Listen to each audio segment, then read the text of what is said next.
नमस्कार देवियों और सज्जनों, व्यालोकवाणी में आप सभी का स्वागत है। और आप देख रहे होंगे मेरे चेहरे पर एक गंभीरता है, थोड़ी सी उदासी भी है। और हमारे साथ एक समृद्ध पैनल है, लेकिन इनका परिचय देने की एक तो आवश्यकता नहीं है, और वो अगर होगी तो बाद में इनसे परिचय बात करेंगे। पहले आज के मुद्दे पर सीधे आते हैं। मेरे पिता प्रोफेसर हैं और मैं लगभग 20 वर्षों से पत्रकारिता के क्षेत्र में हूं, यानी लिखने, पढ़ने, बोलने के मामले में।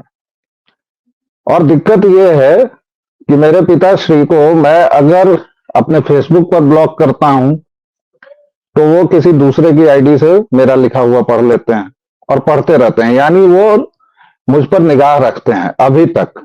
आप मेरी अवस्था देख लीजिए, पिताश्री कितने के होंगे वो अंदाजा लगा लीजिए। हाँ, वो 76 साल के हैं, लेकिन वो मेरे छोटे भाई से या मेरे कजन से पढ़वाते हैं। और एक या दो बार पहले मैं, आज से 10 साल पहले कुछ लिखता था तो कुछ गालियां लिख देता था, या बोलने में जैसे साला बोल दिया, या जैसे कुछ इसी टाइप से चौ अक्षर से जो शब्द होता है, जो बहुत कॉमन हो गया है, अब तो उसको गाली नहीं माना जाता है। और उन्होंने कहा था, और ये कालजयी वाक्य है जो मैं आप लोगों से साझा करना चाहता हूं। उन्होंने कहा था कि जब आप गाली लिखते हैं या बोलते हैं तो इसका सीधा सा मतलब है कि आपके पास कंटेंट नहीं, और तभी आपको गालियों की जरूरत पड़ती है। ये भूमिका इसलिए कि आज सचमुच मैं ये सोचने पर मजबूर हो गया हूं कि अभी मेरा जो 5 साल का बेटा है, 10 वर्षों बाद की दुनिया में उसके लिए क्या होगा। क्योंकि आज जब मां की योनि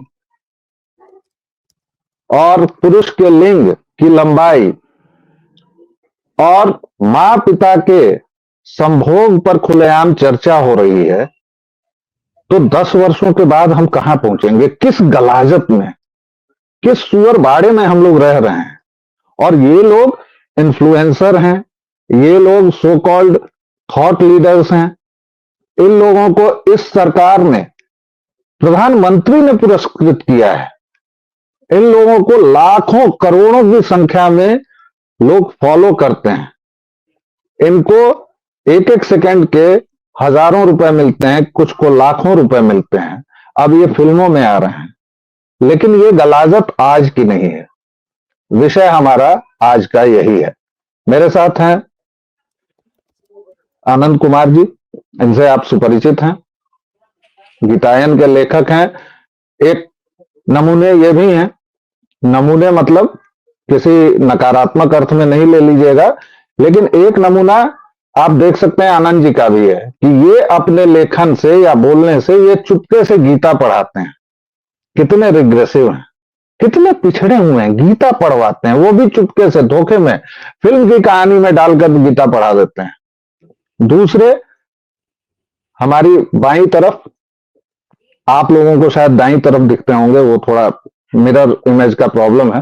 तो दूसरे जो हमारे साथ वक्ता हैं वो हैं अनुपम सिंह, टीएफआई के संपादक हैं, और इनको हमने रखा है जनरेशन जेड का प्रतिनिधि होने के तौर पर, क्योंकि ये भी बहुत पिछड़े हुए हैं। ये भी गाली नहीं बक पाते हैं, ये गाली लिख भी नहीं पाते हैं, ये चौ अक्षर से होने वाले शब्द भी नहीं बोल पाते हैं। मैं इनका बस सीनियर हूं, सीनियर इन द सेंस थोड़ा पहले मैं दुनिया में आ गया, थोड़ा पहले, लेकिन ये मेरा पूरा सम्मान करते हैं, मुझे बड़े भाई जैसा मानते हैं। अब ये सब चीजें जिसमें हो वो तो पिछड़ा ही है ना, क्योंकि वो कल्चर में तो आप अपने चाचा को जूते मार दें, बाप को कुछ कह दें, आपके चारों तरफ ऐसा तिलिस्म फैला हुआ है, चाहे वो फिल्मों की बात कर लें या फिर ओटीटी की बात कर लें या किसी की बात कर लें। शुरुआत करते हैं इस गलाजत की, जो शुरुआत, उसका जो सूत्र मैं पकड़ पा रहा हूं, आनंद जी और अनुपम जी, वो ऑल इंडिया बी, एआईबी नाम की एक चैट शो से शुरू हुआ था, जिसमें बड़ी बड़ी हस्तियां आई थी। और एआईबी का फुल फॉर्म क्या था, वो भी एक गाली थी, ऑल इंडिया बकचोद। और बकचोदी को अब हम लोगों ने इतना नॉर्मलाइज कर दिया है कि मेरे जैसा आदमी भी आप लोगों के सामने बोल रहा है। और अगर एआईबी का मैं फुल फॉर्म बोलना चाहूं तो मेरे पास इसके अलावा उपाय क्या है कि मैं उसको बोलूं, उस शब्द को बोलूं। और 4 अक्षर से जितनी गालियां होती हैं वो सारी की सारी आज बोली जा रही हैं, और इन लोगों ने तो हद ही कर दी। अनुपम, आपसे शुरू करेंगे। जी कहाँ देख पाते हैं और कैसे इस पर आप रिएक्ट कर रहे हैं? आज कल में जो इन लोगों ने कांड किया है, जहां माता पिता के संभोग को रोज देखो, और नहीं तो उसमें पार्टिसिपेट करो। मैं बोलते वक्त कांप रहा हूं, मैं गुस्से से थरथरा रहा हूं। इस पर आपकी क्या प्रतिक्रिया है? आपके आसपास जो युवा हैं वो कैसे देखते हैं? आनंद जी, आपके पास इसके बाद आऊंगा। जी जी, रणवीर इलाहाबादिया और समय रैना, अगर हम कहें कि इन दोनों के नाम जो हैं, कई ऐसे लोग होंगे जिन्होंने इस विवाद के बाद पहली बार सुना होगा कि ये दोनों है कौन, इस तरह के अजीबोगरीब नाम वाले लोग। इनमें लेकिन से एक मैं हूं, इनमें से एक मैं भी हूं। जी हाँ, तो बहुत लोग ऐसे हैं जिन्होंने पहली बार सुना होगा। लेकिन ये जो जनरेशन है, हम कह लें कि 18 साल से लेकर 24-25 साल वाली, 18 और उसको कम ले जाइए, उसको 14, 15, 13 आप जहाँ तक ले जा सकते हैं वहाँ तक ले जाइए, क्योंकि अब तो ऐसे भी रील्स आने लगे हैं जहाँ पे वो 10 साल का लड़का होता है, 8 साल का लड़का होता है, 7 साल की लड़की होती है, और वो भी उनके भी रोमांस वाले वीडियोज जो हैं वो चलते हैं, और माँ बेटे के रोमांस वाले वीडियोज भी हैं वो चलते हैं। इंस्टाग्राम पे हर तरह के कंटेंट हर तरीके से बेचे जा रहे हैं। तो रणवीर इलाहाबादिया के बारे में एक और चीज़ मैं पढ़ रहा था कि इनका प्रयागराज, या जो पूर्ववर्ती इलाहाबाद, उससे पहले भी प्रयागराज ही था, वहाँ से कोई संबंध नहीं है, और ये पाकिस्तानी शरणार्थी परिवार से आते हैं। ऐसा भी प्रयागराज के एक पत्रकार हैं अनुपम मिश्रा, उनका मैं देख रहा था, तो उन्होंने ये जानकारी दी है। तो जब 2018 में इलाहाबाद का नाम वापस बदल के जो प्रयागराज किया गया था, उस समय इन्होंने ट्वीट किया था कि मैं अब भी वो इलाहाबादिया ही रहूँगा। यानी इन्होंने एक तरीके से तंज कसा था कि प्रयागराज नाम बदल जाने से मैं प्रयागराजिया ये नहीं हो जाऊँगा। तो वैसे ये थोड़ा-सा कूल भी लगता है कि उर्दू में जो नाम रखे जाते हैं, उर्दू में नाम लगाए जाते हैं अपने नाम के साथ, थोड़ा-सा ऑथेंटिक दिखने के लिए, लेखक दिखने के लिए, बुद्धिजीवी दिखने के लिए, तो वो इस चलन का जो है हिस्सा वो है। अब इसमें समस्या क्या आती है कि इसके यूट्यूब से लेकर और इंस्टाग्राम तक जो फॉलोवर्स और सब्सक्राइबर्स हैं, वो 1 डेढ़ करोड़ के आंकड़े को पार करते हैं। तो आप समझ जाइए कि 1 डेढ़ करोड़ कितना बड़ा आंकड़ा है, और कितने लोग जो हैं वो इसे देखते होंगे, और उनमें वो जनरेशन है जो आगे चल के कुछ दिनों बाद युवा पीढ़ी, और उससे पहले का कह लें कि वो वाली जनरेशन है, स्कूल कॉलेज वाले लोग हैं, एलविस यादव के भी फैन वही लोग हैं। तो ये लोग कंज़्यूम ही उसी तरीके का कंटेंट करते हैं। इन लोगों का दिमाग, इनकी मानसिकता जो है वो उसी तरीके की बना दी गई है, कि वो कुछ भी कहते हैं। जिन चुटकुलों पे आपको हो सकता है कि बहुत कोशिश करने पे भी हँसी ना आए, अब जिन्होंने जसपाल भट्टी, राजपाल यादव और राजू श्रीवास्तव को देखा है, तो उनको तो और हँसी ना आए, दिन भर इनको सुनते रह जाए तब भी।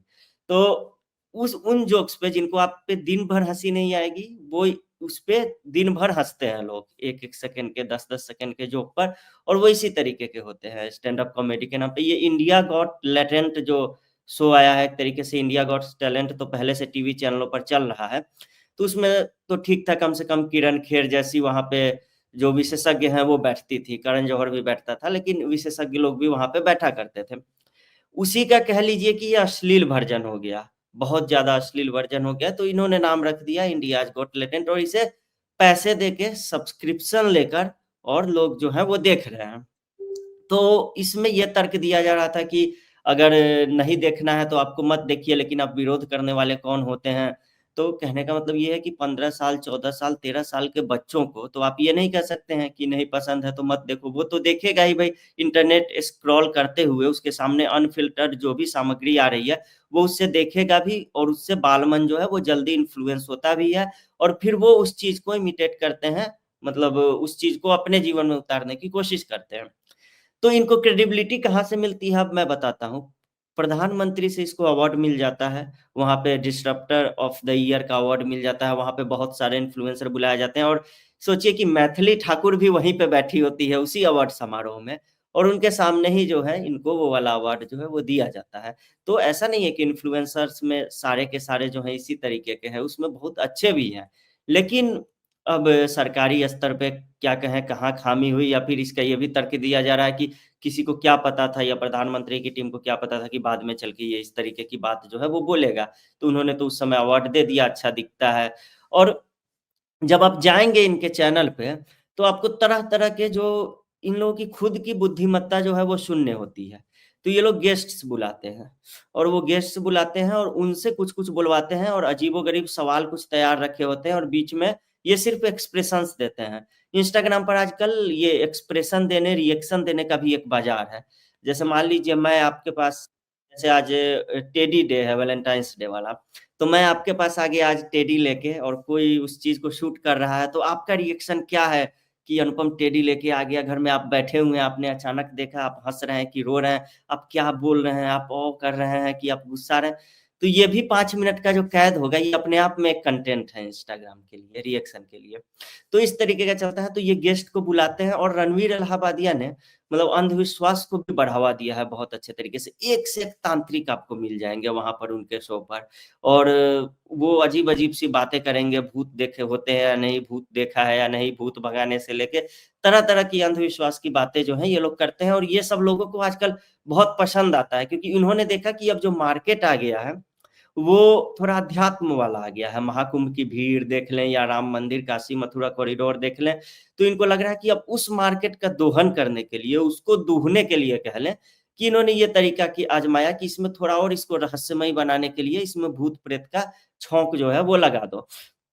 और ये रणवीर इलाहाबादिया जो है, बीफ को लेकर इसके कई ट्वीट्स हैं, और वैसा आदमी अध्यात्म पे जो है वो शो करता है। इसने एक बार लिखा था कि to all my Hindu friends who don't eat beef, remember those conversations about vegetarians not knowing what they are missing out on.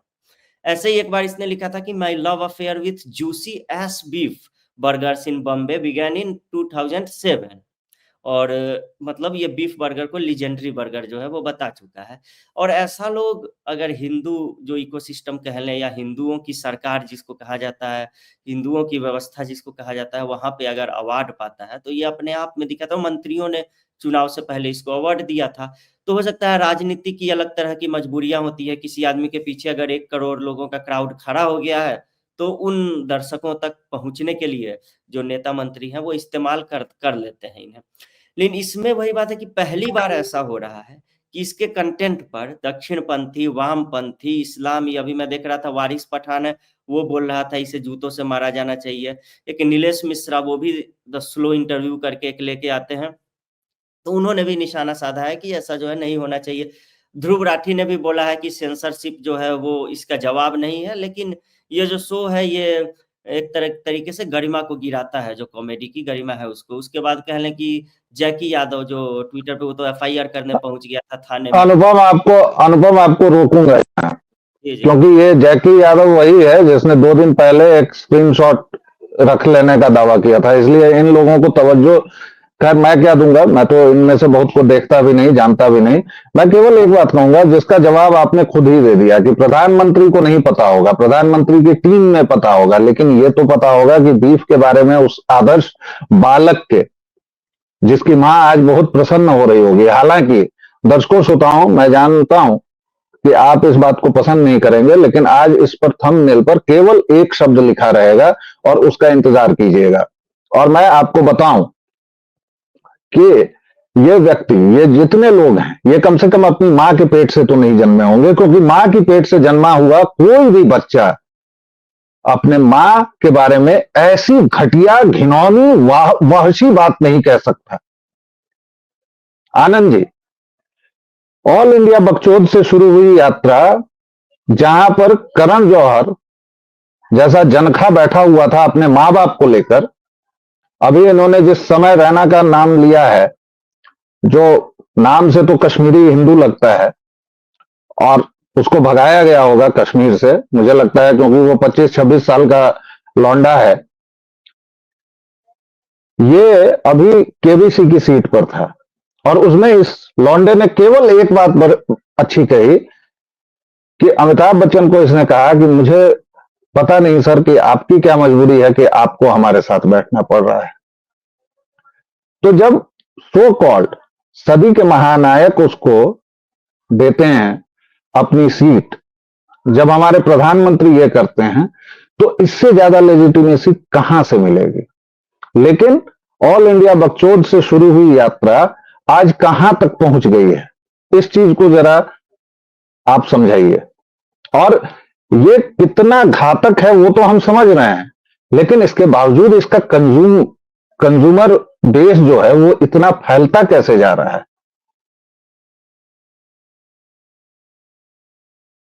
तो आप लोग भले इसका नाम ना जानते हो या आप लोगों ने ना देखा हो, लेकिन हमने देखा है कि घर में माँ ही देख रही थी, इसका एक शो आ रहा था और हम मतलब ड्राइंग रूम से गुजर के किचन की तरफ जाते-जाते मेरी नज़र पड़ गई, तो हमने पूछा था कि ये बेवकूफ़ कौन है? तो ये बेवकूफ़ कौन है पूछने का मेरा रीज़न ये था कि सामने जो आदमी बैठा हुआ था इसके, जिसका ये इंटरव्यू ले रहा था, वो कुछ आध्यात्मिक किस्म की बातें कर रहा था और ये सवाल जो वो कर रहा था उससे साफ-साफ समझ में आ रहा था कि जो भी इसके सामने बैठा हुआ आदमी बोल रहा है, उसका 1/4 भी इसकी समझ में नहीं आ रहा है, उसके किसी शब्द से इसका कभी पाला नहीं पड़ा है। तो हमने पूछा था कि ये बेवकूफ़ कौन है? तो बताया गया था कि भई ये एक फ़ेमस सेलिब्रिटी हैं, काफ़ी अच्छे लोगों का इंटरव्यू लेता है, काफ़ी अच्छे इंटरव्यू लेता है, वगैरह-वगैरह। हम आगे बढ़ गए और हमने सोचा कि ठीक है, चलो कोई बेवकूफ़ होगा और बहुत कम उम्र का लड़का है, तो उससे बहुत ज़्यादा अपेक्षा रखना कि ये समझ जाएगा कि सामने जो बैठा हुआ आदमी है, वो बोल क्या रहा था, ये बेवकूफ़ी होगी, इसीलिए जाने दिया जाए, चलो कुछ भी बोल रहा था तो। तो हम परिचित थे कि ये आदमी कौन है। इसलिए अभी जब हुआ ये तो मेरी समझ में आ गया था कि आज नहीं तो कल ये होने वाला है। ये बिल्कुल वैसा ही है जैसा आप को याद होगा एक अज़हरुद्दीन हुआ करते थे, बहुत पहले भारतीय क्रिकेट टीम में। उन्होंने अपने बेटे को एक बहुत ही अधिक पावर वाली मोटरसाइकिल दे दी थी। 850 सीसी या 1200 सीसी ऐसी कुछ की मोटरसाइकिल थी और उस मोटरसाइकिल को लेकर के उसका एक्सीडेंट हो गया था और फिर उसकी मौत हो गई थी। तो ये होता है और ये चीज़ लोगों को भी समझनी पड़ेगी कि किसी आदमी के हाथ में आप उसके औकात से ऊपर की चीज़ दे देते हैं, तो वो भस्मासुर टाइप हरकतें करेगा, वो अपने ही सिर पे हाथ रख लेगा अल्टीमेटली। तो ये इसका भी वही हुआ है, एक भस्मासुर पैदा कर दिया गया और भस्मासुर पैदा करने में भाजपा की तो कोई सानी नहीं हो सकती कम से कम। मतलब ऐसी कोई पार्टी नहीं होगी जिसने इतने भस्मासुर पैदा किए होंगे। तो ये भस्मासुर भी उनका खुद का ही पैदा किया हुआ था। ये कोई अनोखा ऐसा निकल आया है या गलती से हो गया है, ऐसी कोई बात नहीं है। ये हमेशा ये लोग करते रहे हैं और ये इस बार भी अगर इनसे हुआ है, तो पहले राजनैतिक मामलों में हुआ करता था और अब राजनैतिक से बढ़ कर के जो है इनका दायरा जो है वो धीरे-धीरे सामाजिक भी होने लगा है, तो समाज में भी वो ऐसे भस्मासुर ये पैदा किए जा रहे हैं। तो पहले जो भस्मासुर इनके पैदा होते थे, वो सिर्फ राजनैतिक होते थे, उन पर असर डालते थे। अब जो ये भस्मासुर पैदा कर रहे हैं, उसका असर समाज पर भी पड़ रहा है और ये चीज़ इनको समझनी पड़ेगी कि ऐसे भस्मासुर पैदा करने की आदत जो इनकी है, इसको या तो ये बंद करें या फिर बदलाव लाएँ। जहाँ तक एआईबी वगैरह का सवाल है, तो 2019 का चुनाव जिन लोगों को याद होगा, तो 23 मई को जब नतीजे आ रहे थे, उस समय सब लोगों का ध्यान चूँकि नतीजों पर था, चुनाव के नतीजों पर था, बाकी खबरों पर ध्यान नहीं गया होगा। तो उसी समय में 1-2 दिन पहले ही एक और छोटी-सी खबर आई थी, बिल्कुल छोटी-सी। उसमें ये कहा गया था कि एआईबी बंद हो गया है और निकट भविष्य में इसका आगे कोई शो करने की कोई संभावना नहीं है। तो उस समय से 2019 से ये बंद है। 2019 में 22 मई या 21 मई को ये बंद हुआ होगा। तो उसी समय में ये खबर आई थी।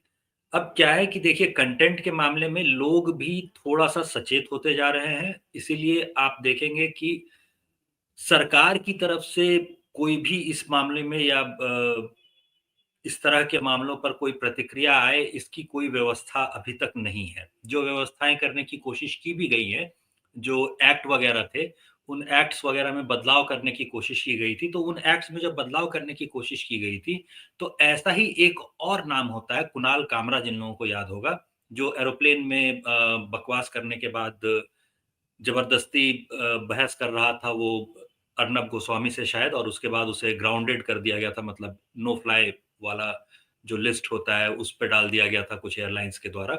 तो उसने जो हरकत की थी तो वही कुणाल कामरा जो था वो इस चेंज के खिलाफ मुंबई हाई कोर्ट में याचिका लेकर के गया था और उसका साथ जो लोग दे रहे थे, उनका नाम देखना बहुत इम्पोर्टेंट होगा क्योंकि एडिटर्स गिल्ड जो है वो पूरी की पूरी एडिटर्स गिल्ड कुणाल कामरा के साथ थी और अभिव्यक्ति की स्वतंत्रता से लेकर के आर्टिकल 14 और आर्टिकल 21 का जो हवाला दे करके, और उसने फिर से ये जो सुधार था आईटी एक्ट में, उसकी जो नियमावली थी उसमें जो सुधार था, उस सुधार को वापस करवा दिया था और अब वो सुधार हट चुका है 2023 से।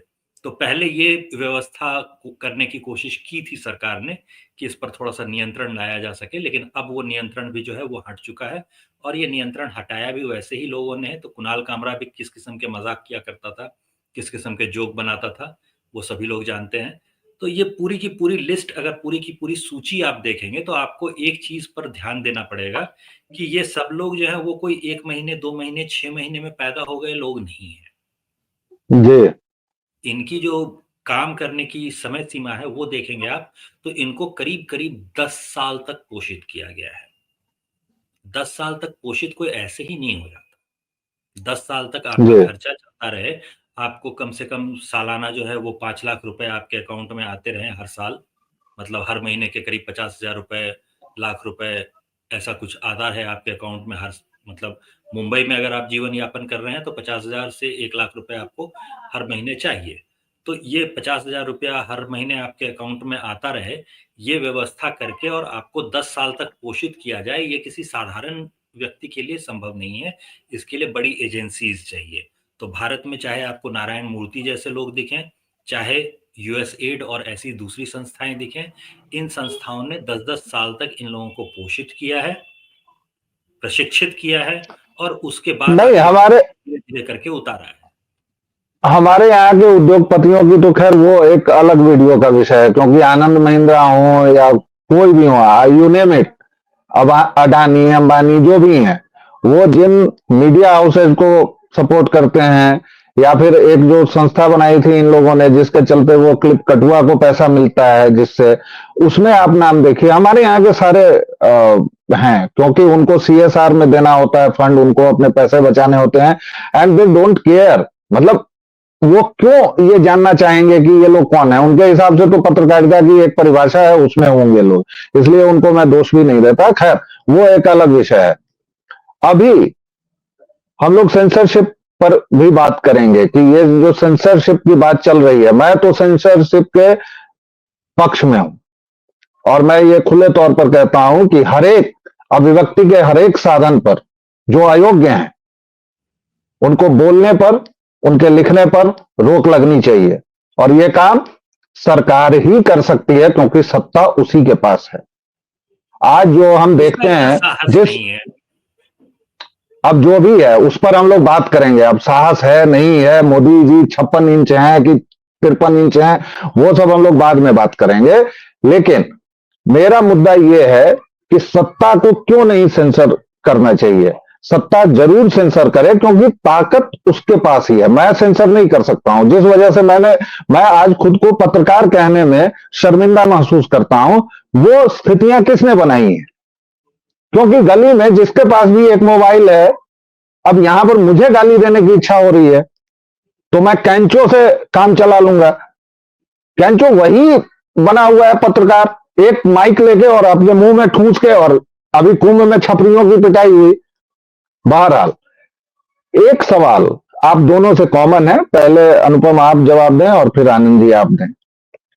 सेंसरशिप के इधर एक जो बड़ा वो मुर्गी आई कि अंडा, शायद वो सुलझ भी गया है, लेकिन ये सवाल आज तक नहीं सुलझा। लोग चाहते हैं इसलिए हम ऐसा कंटेंट दे रहे हैं।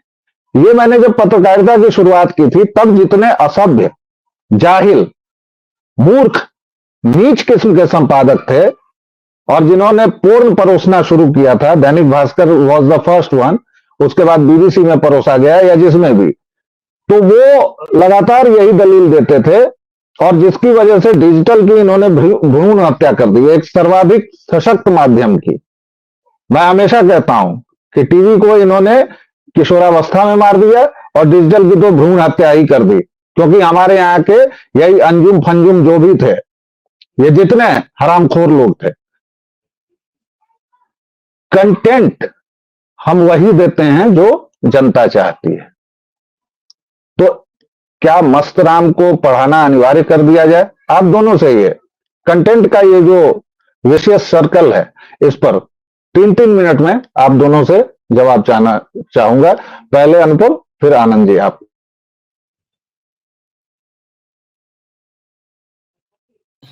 इसमें देखिए, इसमें दो पक्ष हैं, दोनों का कुछ कुछ वो कहा जा रहा है। एक तरफ मैं देख रहा था, श्याम मीरा सिंह यूट्यूबर है, तो उसने समर्थन किया है इन दोनों का, कहा है कि मैं नहीं पसंद करता हूँ, इसका मतलब ये नहीं है कि किसी चीज़ को बैन कर दिया जाए। फिर एक राजस्थान के यूट्यूबर हैं कुमार श्याम करके, तो उन्होंने श्याम मीरा सिंह का विरोध किया है। उन्होंने कहा है कि किसी भी चीज़ में अगर एक बैरियर नहीं लगाया जाता है, अगर कहीं पे रोका नहीं जाता है, तो ओवरफ्लो जो चीज़ें हो जाती हैं, तो वो फिर समस्या से आपको बाहर हो जाती है। तो हम जहाँ भी देखेंगे वहाँ पर इस तरह के जी, जी। एक बस बीच में, ये श्याम मीरा सिंह दर्शकों श्रोताओं वही है, दुर्भाग्य से ये मेरा जूनियर है आईएमसी का, और ये अभागा वही है जो मीरा इसकी माँ का नाम है, ये माँ का नाम बीच में लगाता है, और ये अभागा, ये दुष्ट, ये शठ, ये पामर उन दो अभागों का सपोर्ट कर रहा है। जी अनुपम। जी भाई, तो भारत में जो है सो कि ये सब कुछ मंत्रालय पे डाल दिया गया है, जैसे ministry of electronics and information technology, जो तो उसके और भी बहुत सारे काम होते हैं। लेकिन हम कहीं भी देखेंगे तो वहाँ पे जो सोशल मीडिया पे कम्युनिकेशन होता है, उस पे लगाम लगाने के लिए, या फिर उसको कह लें सही तरीके से हो वो देखने के लिए वहाँ पे होता है। जैसे आप अमेरिका में फेडरल कम्युनिकेशंस कमीशन है, एफसीसी है, यूरोप में यूरोपियन कमीशन ने इसके लिए नियम बनाए हुए हैं, या फिर यूके में जो है ऑफकॉम करके है। तो ये सारी संस्थाएं हैं, लेकिन भारत में कोई ऐसी संस्था नहीं है। हालांकि प्रधानमंत्री नरेंद्र मोदी बहुत बार कह चुके हैं कि सरकार जो किसी चीज में घुसती है तो वो चीजें और जटिल हो जाती हैं। जैसे गेमिंग इंडस्ट्री को लेकर उन्होंने गेमर्स को एक साथ बुलाया था, तो गेमर्स का यही कहना था कि आप एक रेगुलेटरी बॉडी बनाइए हमारे लिए, ताकि चीजें ऑर्गेनाइज्ड तभी दिखती हैं जब उसके लिए कोई रेगुलेटरी बॉडी हो। तो आप गेमिंग को अगर बढ़ावा दे रहे हैं तो उस समय प्रधानमंत्री ने कहा था कि हम सरकार को हर चीज में घुसाने के पक्ष में नहीं है, सरकार का हस्तक्षेप जितना कम रहे उतना अच्छा है। तो सुनने में ये बातें अच्छी लग सकती है, लेकिन जहां पर कोई सीमा ही नहीं है, कहीं ना कहीं तो हमें सीमा तय करनी होगी ना, तो कहीं ना कहीं तो आपको बंदिश लगानी ही होगी। तो वहां पर जो है आपको कंटेंट को कहीं ना कहीं से वो, क्योंकि चीन की यहाँ पे जो भी कंपनियां चलती थी, तो वहाँ लोग हायर किए जाते थे स्पेशल, कुछ सिर्फ इसीलिए कि तिब्बत को लेकर कुछ ऐसा ना चला जाए, शी जिनपिंग को लेकर कुछ ऐसा ना चला जाए। अभी जो डीप सीक एआई आया है, उस पे भी आप पूछ लीजिए उससे, शी जिनपिंग को लेकर उससे पूछ लीजिए, चीन में जो क्रांति हुई थी उसको लेकर, उन सब पे वो बोलेगा ये तो मेरे डोमेन क्षेत्र से बाहर है। इस स्तर का फिल्टर वो लोग लगाते हैं, और उन देशों से हम अपनी तुलना करते हैं और कहते हैं वो देखो विकास की रफ्तार कितनी तेज है और हम कहाँ के कहाँ थम गए। तो हम इसीलिए तो थम गए क्योंकि वो जो चाहते हैं वो कर सकते हैं, हम नहीं कर सकते हैं, क्योंकि कहीं पे कुछ ऐसा किया जाएगा तो कहीं पे तख्ती लेके जो है सो कि लोग निकल जाएंगे यहाँ पर, और फिर उस पे जेपीसी में जाती हैं चीजें, फिर पुनर्विचार होता है, 2-4 संसद सत्र बीत जाते हैं। तो इसमें दो पक्षों में पूरा का पूरा धड़ा बटा हुआ है। लेकिन मेरा ये मानना है कि आपको कहीं ना कहीं चीजों को सेंसर जो है वो करना ही पड़ेगा, क्योंकि इंस्टाग्राम पे आप देखिए, जहाँ पे माँ और नाबालिग बेटा जो है वो साथ में रोमांटिक डांस कर रहे हैं और उस तरीके के कंटेंट को जो है वो बेच रहे हैं।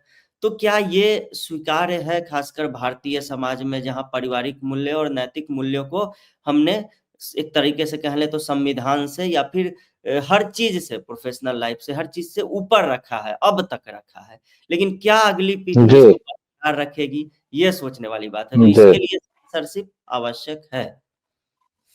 चलिए, हम लोग हो गए जिनके लिए, जिनका मानना है कि सेंसरशिप बहुत जरूरी है।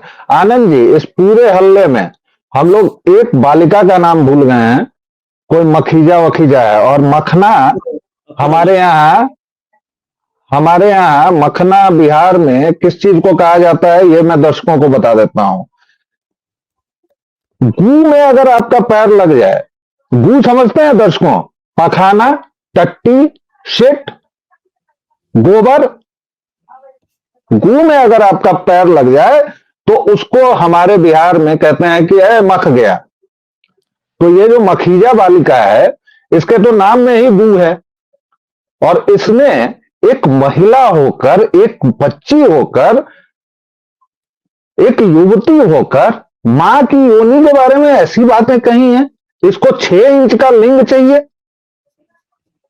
मतलब ये कौन सी दुनिया में हम आ गए हैं?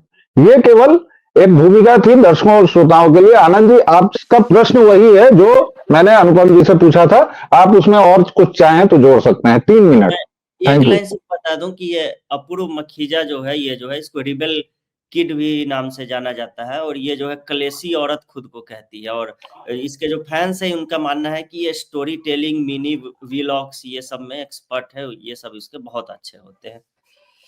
वाह, ग्रेट, अद्भुत दुनिया बनाई है हमने। आनंद जी। अद्भुत दुनिया बनाई नहीं है। देखिए, सेंसरशिप जो होती है ना, वो बिल्कुल शुरू से ही शुरू होनी चाहिए। जो हम लोग 10 साल 12 साल का दौर बिता चुके हैं ना, जो 2012 के दौर में एक सेंसरशिप के लिए संस्था आ जानी चाहिए थी, जो ये नजर रख पाती कि इंटरनेट पे, सोशल मीडिया पे कौन क्या बोल रहा है। आज की तारीख में भी देखिए तो हम लोग सोशल मीडिया पे किस स्थिति में है। आज की तारीख में भी आप इस स्थिति में है कि आप अगर सोशल मीडिया पर किसी को गालियां दे दें, किसी को मार डालने की धमकी दें, किसी के बेटी को उठा लेने की धमकी दें, किसी की बलात्कार करने की धमकी दें, तो भी आप बच निकलते हैं। या अधिक से अधिक वो व्यक्ति जो है वो उस स्थान के, अगर कहीं से गलती से अगर वो यूपी वगैरह में है तो वो पुलिस को टैग करेगा और पुलिस हो सकता है कि कुछ कार्रवाई करे। अगर कहीं वो किस्मत से बंगाल में है, कहीं वो किस्मत से केरल में है जिसने ऐसी गालियां दी है, तो उसका कुछ भी नहीं होगा।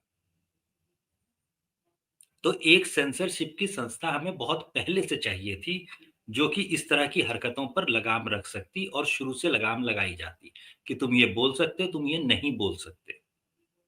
आपकी स्वतंत्रता जो होती है, अभिव्यक्ति की स्वतंत्रता के लिए बहुत अच्छी सी एक कहावत अंग्रेजी में होती थी, जिसका मूलतः मतलब ये निकलता था कि तुम्हारी स्वतंत्रता वहां से खत्म हो जाती है जहां से मेरी नाक शुरू होती है।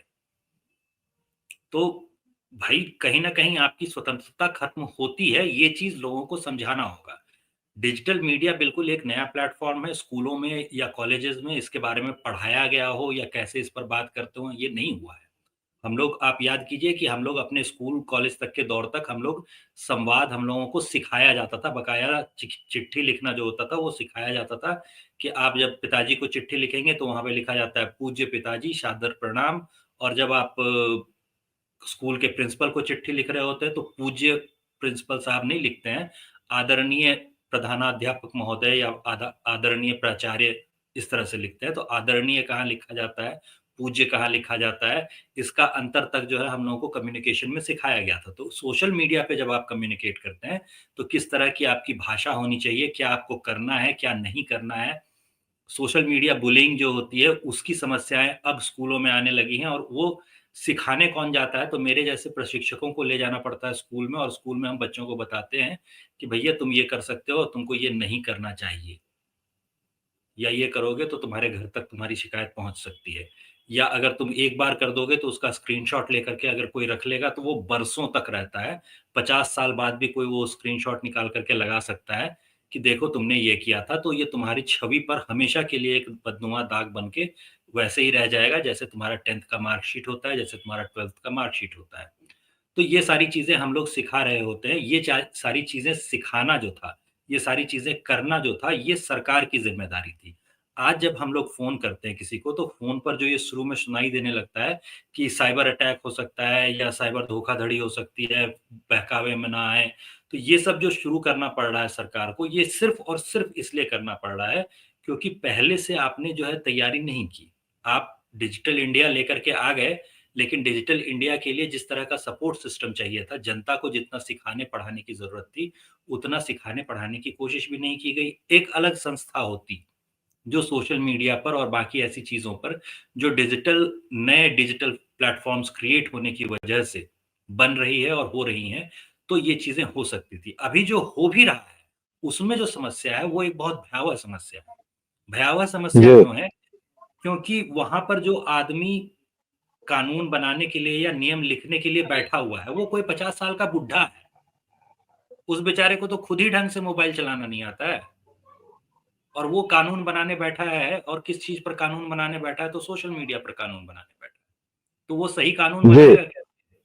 सही कानून बनाने जी। के लिए तो वहां पे 25 साल के लौंडे चाहिए, 20 साल के लेकिन आप लड़के इस बात चाहिए। से लेकिन आप इस लेकिन बात से सहमत हैं कि सेंसरशिप होनी चाहिए और देर हो सेंसरशिप चुकी है होनी उसमें। चाहिए, सेंसरशिप होनी चाहिए, और सेंसरशिप का जो सही तरीका है, सबसे पहले तो वो होना चाहिए। अभी भी जो संस्थाएँ हैं, अगर वो संस्थाएँ अपनी एक छोटी बॉडी बनाती हैं, सजेशंस लेती हैं, तो सजेशंस लेने के लिए 20 साल, 25 साल, 30 साल, या फिर अगर मान लीजिए आप 40 साल, 50 साल के लोगों को लाते भी हैं, तो 40 साल, 50 साल के वैसे लोगों को उठा कर के लाइए, जिनके कम से कम लाख फॉलोवर हों, या फिर दिन में 10 ट्वीट करते हों वो लोग।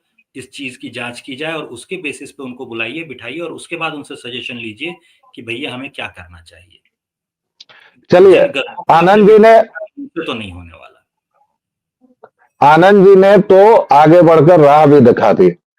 दर्शकों श्रोताओं, इस विषय पर इसकी गंभीरता इतनी है कि इस पर हमें कम से कम और बहुत देर तक बात करनी चाहिए, लेकिन मुझे आप लोगों के समय का भी ख्याल रहता है। हमारे दोनों जो आमंत्रित अतिथि हैं, ये लोगों का अपनी व्यस्तताएं हैं, और इतनी व्यस्तता के बावजूद तुरंत मेरे कहने पर ये लोग आ गए हैं। इसके लिए इनका बहुत बहुत धन्यवाद। आप दोनों का बहुत बहुत धन्यवाद। दर्शकों श्रोताओं, चलते चलते एक बार फिर से याद दिलाना चाहूंगा, आपके बच्चे के हाथ में जो मोबाइल है, आप देखिए कि वो क्या देख रहा है। आपके किशोर होती बेटी के हाथ में जो मोबाइल है, वरना स्थितियां ऐसी अराजक हो रही हैं कि 6 गांव के बच्चों ने, और ये बिहार की घटना मैं बता रहा हूं, कि गांव के 6 युवकों ने पिता को बंधक बनाया और उसकी आंखों के सामने उसकी बेटी का रेप किया। और उनमें से किसी भी युवक की, सबसे जो उम्र दराज है उसमें, उसकी अवस्था 20 साल है। 14 से लेकर 20 साल तक के लड़के हैं ये। आप सोचिए कि हम किधर जा रहे हैं, कहां जा रहे हैं और क्यों जा रहे हैं। आनंद जी, अनुपम जी, आप लोगों के कंक्लूडिंग रिमार्क्स एक एक मिनट में प्लीज। अनुपम पहले आपसे, फिर आनंद जी। जी, जी। मेरा ये कहना है अंत में सिर्फ़ और सिर्फ़ कि ये भी जो भी इस तरह के कंटेंट्स आ रहे हैं, ख़ास करके ये इंस्टाग्राम से ही प्रसारित होते हैं। वहाँ से आप कह लें कि यूट्यूब, और फिर वो ट्विटर पे आते हैं, और फिर जनरली ट्विटर पर इसीलिए आते हैं दिखाने के लिए कि ये देखो क्या चल रहा है, और वहाँ से उसको सर्च कर के इंस्टाग्राम पे लोग जाते हैं देखने कि ये कौन है, किसका हैंडल है। तो कहने का अर्थ ये है कि सिर्फ़ कंटेंट देने वाले लोग भी नहीं हैं, बहुत बड़ा वर्ग ऐसा तैयार हो चुका है, या यूँ कह लें कि पहले से तैयार था, अब उसे जो पोषण मिल रहा है, खाना-पीना मिल रहा है, जो एक तरीके से चाहता था कि इस तरह के कंटेंट जो मिले। और ये रणबीर इलाहाबादिया हों, या फिर एल्विश यादव हो, या फिर कोई भी हो, ये जितने भी ये लोग जितने भी इन्फ्लुएंसर्स हैं, उनके लिए नकारात्मक पब्लिसिटी हो या सकारात्मक पब्लिसिटी हो, जी, दोनों को पुष्ट करते हैं। दोनों से ही उन्हें फ़ायदा पहुँचता है। वो जेल में जाएँगे, जेल से निकलेंगे और फिर 10 वीडियो बना देंगे कि मैं जेल में, देखिए ये होता है, पहले दिन ये हुआ, शाम को ये हुआ, ऐसे लकड़ी काटा, ऐसे हथौड़ा चलाया, ये सब कुछ आके लिख देंगे। इनसे पुलिस नहीं पूछताछ। वो तो इतने हरामखोर हैं, इतने नीच हैं, इतने अधम हैं। और जेल में ये होता है दर्शकों श्रोताओं, कि जेल में सबसे पहले तो जिस दिन नया पट्टा जाता है, उसी रात उसका शील हरण होता है। तो ये उसके भी ग्राफिक डिटेल्स देंगे कि जब मैं हाँ, जेल में था तो फलाने जी आए और उन्होंने मेरा पैंट उतारा और मेरा ऐसे ऐसे शील हरण किया, मैं 3 दिन चल नहीं पाया। ये इतने बड़े वाले अधम हैं, जी, इतने ये भी नाली के कीड़े हैं ये। आनंद जी, आपका कंक्लूडिंग रिमार्क्स। जी, देखिए इसमें जो है ये सिस्टम काम किस तरह से करता है, ये बहुत आसानी से देखा जा सकता है, बहुत आसानी से कोई भी आपको बता देगा जो ठीक-ठाक समय सोशल मीडिया पर गुज़ार चुका है। एक वर्ग होता है जो कंटेंट क्रिएट करता है, दूसरा एक वर्ग होता है जो उस तैयार हुए कंटेंट को उठा कर के दूसरे जगहों पर ले जाता है, उसे बाँटने का, उसे फैलाने का काम करता है। तीसरा एक वर्ग होता है जो उस कंटेंट को उठा करके खुद नहीं फैला रहा होता, लेकिन वो लोगों को बता रहा होता है कि फलानी जगह पे ऐसा कंटेंट आया है, तुमने देखा क्या? तो वो उत्सुकता जो होती है, वो बढ़ाने का काम जो होता है, वो तीसरा एक ग्रुप जो होता है, वो कर रहा होता है।